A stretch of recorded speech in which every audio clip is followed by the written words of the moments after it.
Today on Us Weekly's reality recap, Lindsay Hubbard is heartbroken and humiliated following her split from Carl. Plus, Tom Sandoval talks being blocked by Raquel as Savannah Chrisley is dating someone that is too hot to die. And Winter House trailer drops as Madison LaCroix tells us if Taylor is really over Shep. Yeah, I mean, I think that Shep is definitely going to be one of those, like, maybe one of her first loves, I guess. So I don't know if she'll ever really be able to get over that. So that was, you know, I can relate in that sense. We've got that plus so much more on today's Us Weekly's reality recap. Hey guys, Christina Garibaldi here, and welcome to a big week of reality recap. Lindsay Hubbard has broken her silence, and she is not happy about her split. Before we get into the big news of the week, plus our interview with Madison LaCroix, we wanted to see what you guys had to say about last week's show. Kicking it off with Kel says, the bar is raised for these shows, thanks to Sandoval, and now this. Let's see how and when Paige and Craig's breakup or wedding is handled. It's one or the other, and it's coming soon. I seriously doubt these two make it down the aisle. Well, based off of what we saw on the premiere of Southern Charm, she's still hesitant about making the move to Charleston. So I don't know, but I do agree with you. I feel like Sandoval definitely has raised the bar, set the bar, and I feel like these scandals will continue to follow us, so we'll have to wait and see what happens. Moving on over to D says, why is everyone so shocked that he did it on camera? It's a freaking reality show. Everything is on camera. That's the point. Well, what was so shocking about this is that they stopped filming Summer House. Apparently, he called producers and told them to pick back up cameras so he could film the breakup. I think that's what's so shocking about this. Not that it happened on cameras, it's that the cameras were down and he called them, and rather than, you know, doing this off camera and then filming maybe the aftermath, that's the route he decided to go. All right, and then Eric says, I think Carl had the cameras involved so that what happened was recorded and Lindsay couldn't control the narrative. I'm confused as to why the hosts seemed to be supportive of Lindsay. Have they not watched the show and seen her abusive, erratic behavior? Yes, I have seen her erratic behavior in the past, but still, she was so excited about this. I do agree maybe that was why Carl maybe called producers. Maybe he didn't want her to control the narrative. Whatever. It's messy. No matter how you look at it, it is messy. So let's get into what Lindsay had to say about it. As I said, she broke her silence about the split, and she revealed on Instagram that she has taken these last few weeks to process her emotions, heal, and grieve the loss of not only her relationship, but her friendship with someone that she considered her best friend for 8 years. She went on to say that the last 2 weeks have been the most heartbreaking and emotional weeks of my life. My entire life and future was ripped out from underneath me, and I've had a hard time making sense of it all, with no answers or closure on why. Now, she said that she feels humiliated by how it went down and simultaneously heartbroken that it happened in the first place. She said, my trust has been betrayed, and coming to terms with that has been difficult for me. So she went on to say that this was not her decision. She does not agree with quitting a relationship at this level without trying everything possible at first. Now, this comes after this letter that Carl wrote to his wedding guests was obtained by People, and he informing them that the wedding was off. And in that note, he apologized to his guests for the commitment of money and time ahead of their breakup. He said that she was devastated. They're still navigating this time in their life.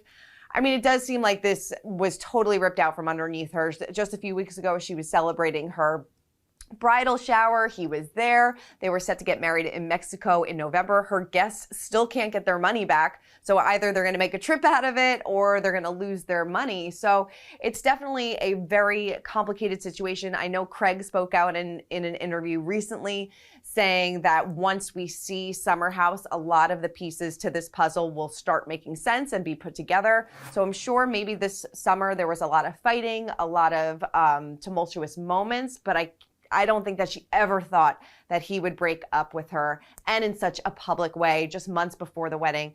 But I mean, if he was having reservations, good thing he did it before the wedding, but it's definitely going to be a must-watch season of Summer House.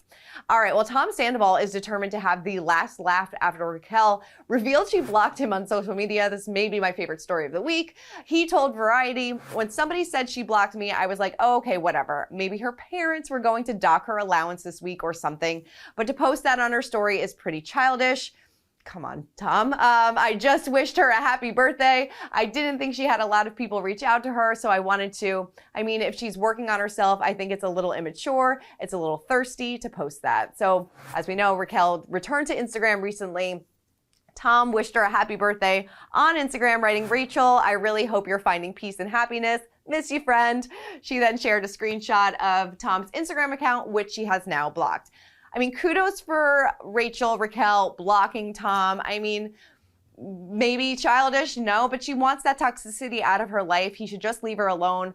A source told Us Weekly that they haven't spoken in about 3 months, that she decided when she was in treatment to block him from her life, and I think that's what she needs to do to move on. Obviously, she's not that thirsty. She didn't come back to the show, so I think Tom maybe his ego is a little bruised in that one.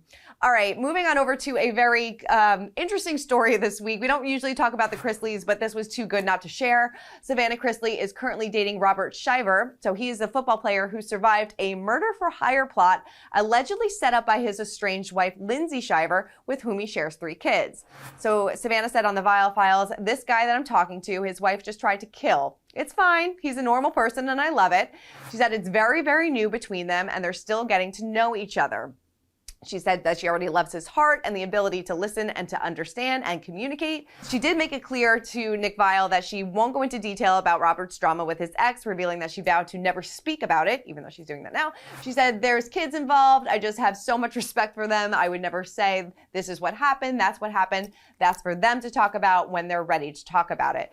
So apparently she reached out to him in his DMs, said that he was just too hot to die, and now she is dating him. So hopefully, you know, this is a good relationship for her. As we know, she was engaged. She broke off her engagement. She's been single. Her parents are obviously in jail. So it seems like she's moving on with her life and, you know, finding a new relationship. Interesting though.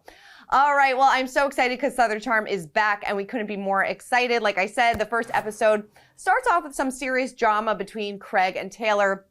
But according to Madison LaCroix, she may be misdirecting her anger following her breakup with Shep and her rumored hookup with Austin. Take a look. Do you think that Taylor is over Shep? Because at your party, there was a lot of drama that went down, but it seems like Taylor was misdirecting her anger at Craig at your party rather than Shep. Yeah, I mean, I think that Shep is definitely going to be one of those, like, maybe one of her first loves, I guess. So I don't know if she'll ever really be able to get over that. So that was, you know, I can relate in that sense. Sure. Do you think that she had a good argument with Craig about the cheating? Should Craig have told her?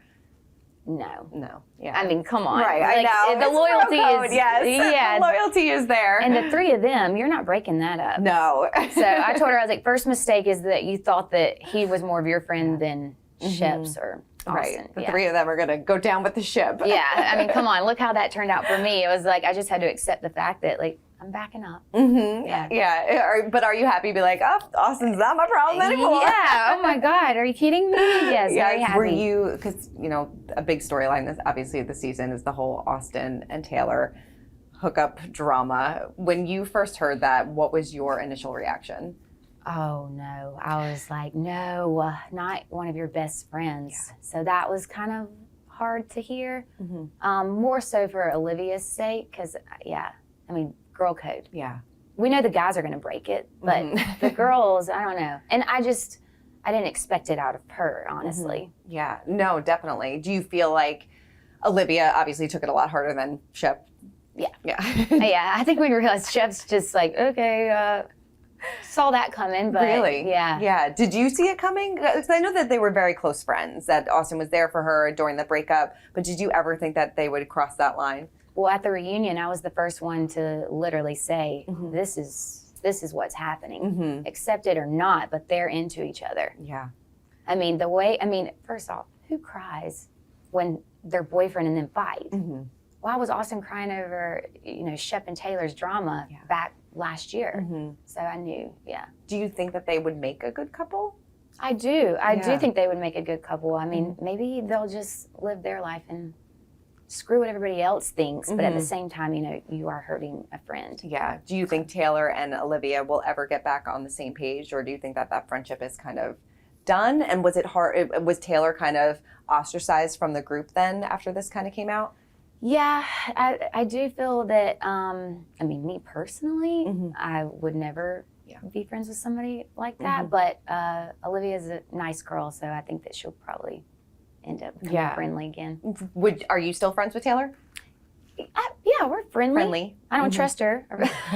But yeah, sure. She's cute. Always love chatting with Madison. She tells it exactly like it is. And yeah, it seems like there's going to be a lot of drama. And Madison is just very happy that Austin is no longer her problem. All right, time for our social spotlight of the week. And this week it's going to the Winter House trailer because everyone on social media was talking about it during the season 3 trailer, which was released earlier this week. Viewers saw the cast as they headed to Steamboat Springs, Colorado. Yes, they are leaving Vermont behind, and Amanda and Kyle from Summer House are making their return alongside Danielle, who's making her big premiere on Summer House. Very excited about that. Tom Schwartz is also returning after previously making a guest appearance in season 2, with Below Deck stars Kody, Alex, and Malia. Brian Benny from Family Karma is also there, and Summer House's Martha's Vineyard Jordan is all joining the Winter House cast. Corey Kiefer is coming back. Newbie Casey Craig round out the teaser. We can also expect Jason, Sam to visit the cabin. There's a lot of different people from all different franchises who's definitely excited about this, but there are definitely some big moments in this. Tom Schwartz hooking up with Below Deck's Kody. We see it in the trailer. He was like, I don't know if I could do another Kody, but it seems like he does. And then Corey's flirtation with Malia and Jordan. So when this was filmed, Sam and Corey weren't officially boyfriend, girlfriend. Yes, they were definitely in those stages, but definitely there seems to be some drama with them, but I believe they're still together, so I think it's fine. And then Alex ends up in an awkward love triangle with Danielle and Jordan. So this is the first time we've seen Danielle hook up with anybody since her breakup with Robert, but definitely love triangles are going to be forming, and there's going to be a lot of drama, and we can't wait to see it. Winter House is coming back next month, and we will be recapping it every single week as well. But that is it for this week's episode of Reality Recap. Let us know what you thought about the premiere of Southern Charm, what you're most excited about Winter House. There's so much to talk about, and we'll see you guys next week. Bye. For more news, content, and exclusive interviews, make sure to hit the sub, like, and bell button down below, and visit usmagazine.com.